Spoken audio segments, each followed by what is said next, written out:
Okay. Welcome to our Responsible Cat and Dog Ownership class. I'm Caroline Hall, a senior Girl Scout from Troop 66362, and here with me on this Zoom meeting are my expert presenters, Kara Hickey and veterinarian Dr. Paul Groshek. So let's get started with how to decide if you're ready for a pet. There are some basic do's and don'ts when it comes to deciding if you're ready for a long-term pet such as a cat or dog. First, when getting a cat or dog, you want to know your schedule and make sure it's open to care for a pet. Although the amount of time that you need to devote to your pet will differ by breed and by species, you will still have a brand new responsibility that is going to take a lot of your attention. And second, you want to be financially prepared for your new pet expenses. The yearly cost of a dog can range from $1,000 to $8,000 depending on who you need to hire, such as dog walkers or groomers. The yearly cost of a cat is less than a dog, with the costs ranging from $800 to $3,000. And third in the dues category is that you have talked to everyone in your household and they are all ready for a pet and they understand the responsibilities that are going to come with the pet for them and for everyone else in the house. As for the don'ts, if you've been traveling a lot recently, or you plan to travel frequently or move in the near future, you're probably not ready for a cat or dog. When pets first come into your home, they need a stable environment, which they won't get if you are switching houses or leaving them for long periods of time. Next, you shouldn't have a reason to hide the pet. This includes things such as having roommates who are allergic to the pet or landlords who don't allow cats or dogs. Lastly, you shouldn't be thinking that a cat or dog is a short-term commitment. Other pets may be an option, such as fish or guinea pigs, but not a cat or dog. So if you've looked that over and you've decided that you are ready for a pet, how do you prepare for it? One important step is preparing your home. For young puppies and for cats, find a space with no potential dangers to put the puppy pads or the litter box. Potential dangers includes trash cans, medications, poisons, baits, and electrical cords, which you should all cover, secure, or remove to keep your pet safe. Another common danger is poisonous plants. A couple of the many poisonous plants that are toxic to both cats and dogs are hydrangeas, tulips, mistletoe, lily of the valley, and sago palms. For lists of more poisonous plants, you can look on the ASPCA website or check out a book on them at your local library. Along with preparing your home, you need to prepare with buying objects. There are many things you'll need to purchase for your new cat or dog, but the simplified list is on the screen, including a place to sleep, so a bed or a mat, ways to exert energy, such as toys or a scratching post, a place to use the bathroom if needed, so puppy pads or a litter box, of course, food and water, bowls to put the food and water in, collar and ID tags, and a crate or a carrier. You'll need more items based on which type of pet you get. For instance, you won't need a leash for a cat or a litter for a dog. So I'm now going to hand it over to our expert presenters. They'll be presenting on FAQs about cats and dogs. Our first presenter is Kara Hickey, and she will be talking about dog FAQs. So Kara, whenever you're ready, you can start. I am ready. So several of the questions that come up most commonly are, how do I decide on a breed or a breed mix? And then once I have that dog, what do I have to do to find an appropriate trainer? Which breed is right for you or which mixed breed? Lots of things to consider. Size, grooming requirements, exercise requirements. But a lot of these questions can be answered by knowing what the breed you're interested in was originally bred to do. If you're not an active person and you don't like to be outside and to exercise, you don't want to get a Siberian Husky. They were bred to run thousands of miles at a time and in very harsh climates. So if you live in Florida and you think you're going to take a Siberian Husky running every day, probably not an ideal situation. Same if you're a very active person and you want to get a bulldog, Bulldog isn't probably going to be as active as some of your other options or mixes of those breeds. Each breed was developed to do a specific job, and knowing what that job was is going to give you a lot of insight into what the dog is going to be like temperament wise and personality wise. Some examples are below, but a very great example is like a Labrador is bred to retrieve all day long. So if you want a dog that's not going to retrieve bones or your shoes or socks, maybe a Labrador isn't the best option for you. And it's very hard for a dog that's got that inherited ability. It's very hard to change that. So that makes for a frustrated dog, frustrated owner. And no matter how much training you do, it's going to be very hard to change those sorts of things. So that's really a big consideration.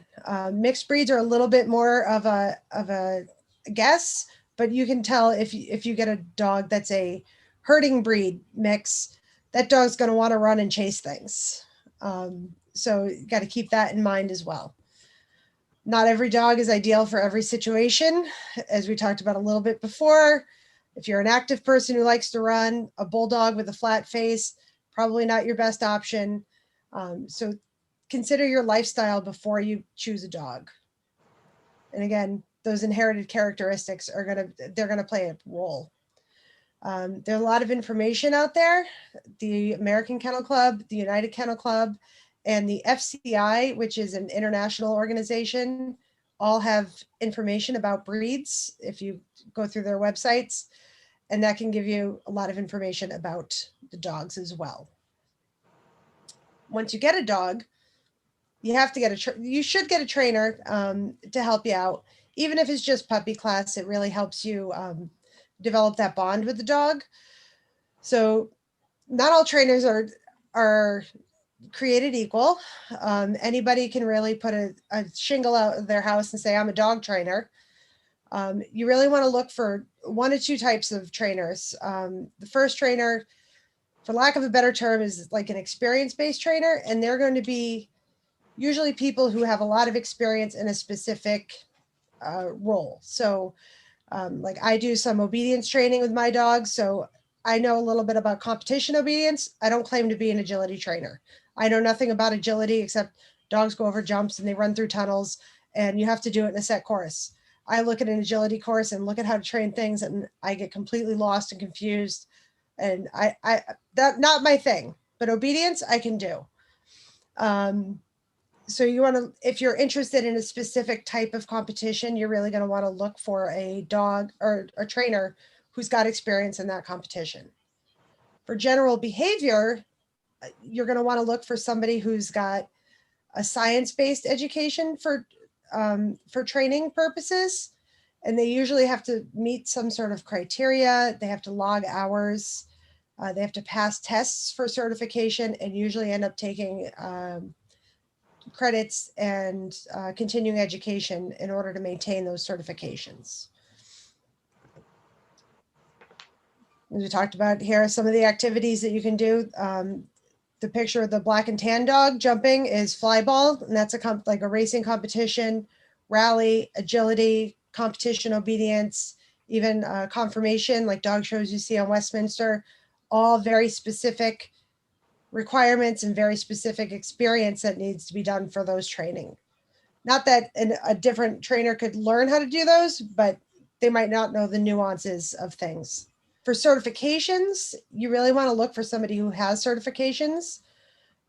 Some of these are a layperson could, like the Karen Pryor Academy and the CCPDT. Those are for average people who have a very strong interest in behavior and training aspects. The veterinary behaviorists, those are veterinarians who are specialize in behavior medicine. They can also prescribe medication. Somebody, actually, Dr. Grosik just explained that they're like the psychiatrists, and the IAABC are more like the psychologists. So, choose accordingly. A veterinary behaviorist is going to be able to help you with anything, but it might not be necessary for an 8-week-old puppy to see a veterinary behaviorist. But if you have an older dog who's got a very ingrained behavior and there might be some medical aspects that could be contributing, you're probably going to want to talk to your veterinarian and get a recommendation for a veterinary behaviorist. And what do you want to avoid in a trainer? People with little hands-on experience. So if somebody says, oh yeah, I trained my neighbor's dog once, I'm a trainer now, probably not ideal. You want to try to avoid trainers that use shock collars and other aversive training techniques. Those haven't proven to be as effective as reward-based and positive reinforcement-based training. And you want to avoid trainers who've learned something once and don't keep up their education or try to further their knowledge to become more effective trainers and better trainers. And I love this little cartoon that I have here on the slide. People think dogs know what we're saying, or any animal knows what we're saying. They don't really understand our language. So your training is actually teaching them a foreign language. And it's not so easy for us to learn a foreign language. So just remember that when you're training your dog. Okay, well, thank you so much, Kara. Next up, we have veterinarian Dr. Groshek, who will be discussing FAQs about cats. First up, does it matter which breed of cat I get? I would say no. It's a great contrast for Kara's comment on the dog breeds. Most of the cat breeds are not bred for behavior. They're bred for looks. So, most cats fairly consistent behavior, although some may be more energetic than others. So most of the time, no, and of course, you ask anybody who's ever bought that's very few people. Most will get them, as rescues and so forth. But breeds like an Abyssinian or some of the newer, fancier breeds, Bengal cats and so forth, maybe a little bit more prone to behavioral abnormalities. And of course, with the breeds, some diseases that come with some breeds is more commonly. Same thing is true for dogs, of course. It's less of an issue behaviorally, more of an issue. Do you want a cat that's a certain appearance? Okay, so next, where should my cat stay? Indoors, outdoors, or should it go back and forth between both? I would tell you, generally, if you can do it, indoors. Much safer, much longer life. Certainly there's a lot of animals out there that can injure pets, cars included in that. So we would prefer cats be indoors if possible. The indoor, outdoor, there are some outdoor sort of play areas that people have built for cats that are actually kind of neat. Open space, they do like it. But again, everything from owls and hawks to bobcats and coyotes are, certainly a risk to.